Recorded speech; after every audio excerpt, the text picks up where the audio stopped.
this will provide you with a propaganda victory. How?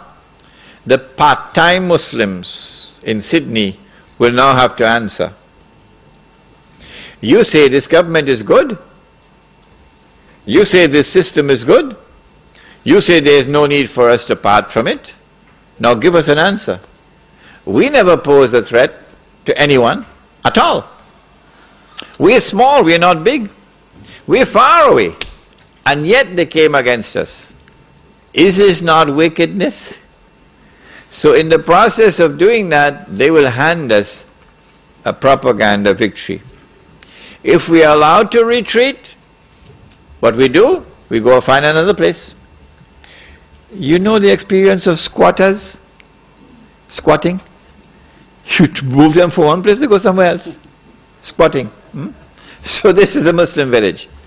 And if in a particular territory there is no space, nowhere at all where a Muslim can live as a Muslim, still you're not allowed to throw in the towel and join them and become part of the melting pot.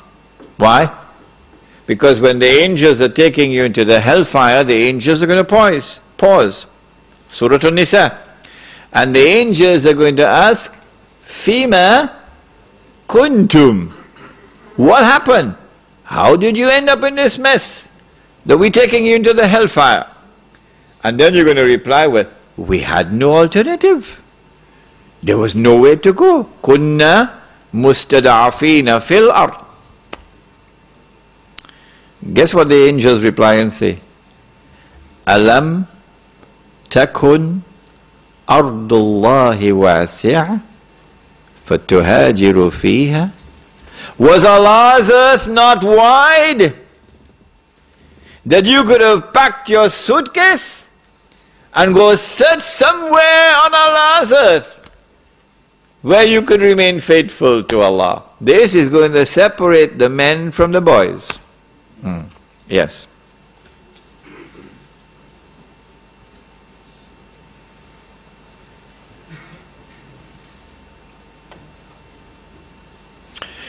When Muslims are shy in sparing even $5 a week, what is the prospect for such Muslims to form a Muslim village? I said it. I anticipate those who are 17, 18 and 19 and 20, 21 and 32 who come to attend my lectures or who listen to the tape recording when I'm gone. I said, I think these are the ones, the young ones. Allah will put a fire in their hearts and these young ones will build a village. But if the old people want to come along, they're welcome. They're welcome. However, to buy the initial land, you have to find capital. So you have to find those in whose hearts Allah has put a love for the deen and who are prepared to invest, not to give, to invest their capital. Because once the land is bought and you got permission from municipal authorities for housing on part of the land, you can now sell house parts at a very moderate price and recover money which was invested. You're going to be selling farmlands in plots and recover money which was invested. So the money which was invested would be recovered. It's not charity. When the Muslim village is established, people who are poor can come now and live in this village.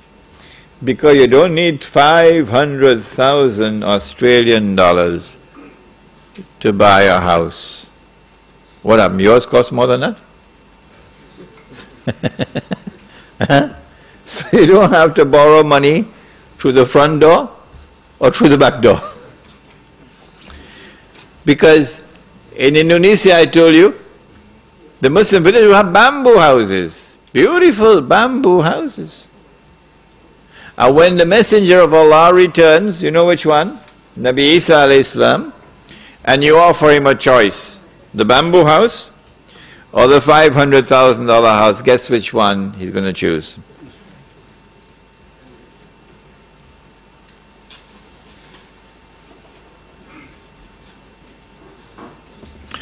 Brother, you are talking about a Muslim villa. A Muslim villa?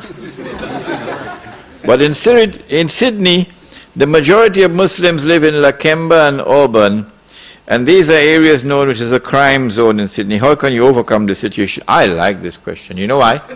Because in the Muslim village, you can sleep with your windows open. Every single house I went to in South Africa had a big sign, yellow, red, armed response. Every single house. They had electrical wires, electrically wired. So if you touch that wire, you're going on holiday. Inside the house, not outside, inside the house you have to go through burglar alarms. Inside the house. And then the last one is where they're going to be sleeping. This is what I saw in South Africa. So I said to them, in the Muslim village, you could sleep with your window open. Why? Because the village would have its own collective security. This is private property. No one can enter this city, this village, without our permission. Okay? And we have one entrance into the village. You're going to pass through that entrance. The village would have its patrols. So you're not going to sleep every night. No. Imam will have to spend 1 or 2 nights on patrol. Yeah.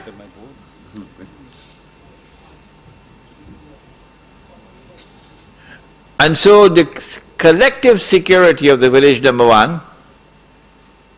Number two, the village does not have BMWs. It is when you have wealth and you display the wealth that people come after you. But when you live in a bamboo house, who's going to come after you? And so you'll have much more security. You drink alcohol in our village, we're going to beat you. Yeah. You're a Muslim and you drink alcohol in our village, we're going to beat you. Take all your shoes, take your shirt and wrap it up and beat him, because it's going to be a public disgrace for him. Drugs, we're going to solve that problem in the village, inshallah. Now, I am not going to build a village. You have to build a village. What I've done is to plant the idea in your mind. And I'm sure some of you are going to come up with better ideas than I can think of at the moment in respect of the village. Does the Amir of the Muslim village have the knowledge to be a mujtahid? Is that a prerequisite? A mujtahid is one who engages in ijtihad. When ijtihad takes place, whoever it is who performs the ijtihad, and now even the President of the United States, even the President of the United States is engaged in ijtihad, and the government of Australia and the government of Singapore, engage in ijtihad because they're giving us new versions of Islam. And they're telling us this is the right Islam. It is when the ijtihad takes place that you now have to examine that ijtihad. And it must gain ijma' of the learned before that ijtihad can be accepted as part of our law. Last question, the talk was very good, but why say that there are no sects in the village? For when you mentioned the Sufis and the Salafis, what happened to the Muslims and the Ahl Sunnah wal Jama'ah? In the Muslim village, we do not want anyone to identify himself as Sufi. We say keep that in your private life. Insofar as the public life is concerned, you don't belong to any sect. Insofar as the public life of the Muslim village is concerned, you're only a Muslim. That's all. يا بيت القدس لنا أمل ستعود القدس لأمتنا ونطهر ساحتك العذراء وننشر فوقك رايتنا القدس تنادينا القدس تنادينا.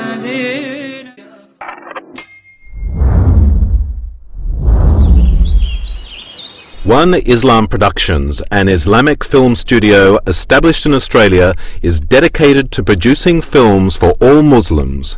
Just some of the films by One Islam Productions: children's programs, Islam for Me, We Remember Allah, Storytime and more. Educational films, Pray as You Have Seen Me Pray, Words, Ramadan, Renewal of Faith. Documentaries. We at One Islam Productions believe that Islam is precious and deserves to be presented in only the highest quality. Visit us at www.oneislam.net for more information. One Islam Productions, a film production company run by Muslims for Muslims.